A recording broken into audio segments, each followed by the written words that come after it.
Kamakhyanagar block बालीगोरड मूसा मल्लिक सरकारी उच्च विद्यालयर प्रधान शिक्षक मनमोहन मिश्र एवं शिक्षयित्री कस्तूरीबाला बेहेरांकर अवसरकालीन विदाय संबर्धना उत्सव अनुष्ठित होई जाइछि।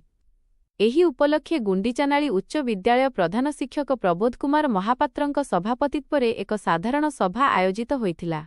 एथिरे गोष्ठी शिक्षा अधिकारी कविराज जेना मुख्य अतिथि, ब्लॉक नोडाल अधिकारी सुरेन्द्र कुमार बेहेरा मुख्य वक्ता भावे जोगदेई विदायी प्रधान शिक्षक एवं शिक्षयित्री समयानुवर्तिता छात्र बत्सल और कृति शिक्षक शिक्षयित्री थिले बोली कहिथिले।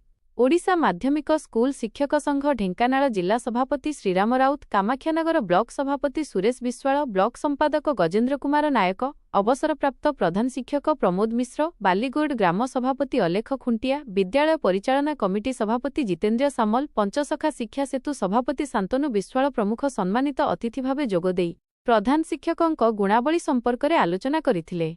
अन्यमानଙ୍କ मध्यरे अवसरप्राप्त प्रधान शिक्षक गौरचंद्र विश्वाल, आलतुमा हाईस्कूल प्रधान शिक्षयित्री बनलता साहू और भारप्राप्त प्रधान शिक्षयित्री प्रगति नायक उपस्थित थिले।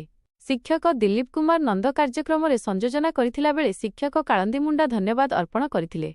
माध्यमिक स्कूल शिक्षक संघ, विद्यालय शिक्षक शिक्षयित्री, वर्तमान और पुरातन छात्रछात्री माने मानपत्र, उपढौकन और विभिन्न उपहार प्रदान करी उभय विदायी प्रधान शिक्षक एवं शिक्षयित्री को संबर्धित करथिले।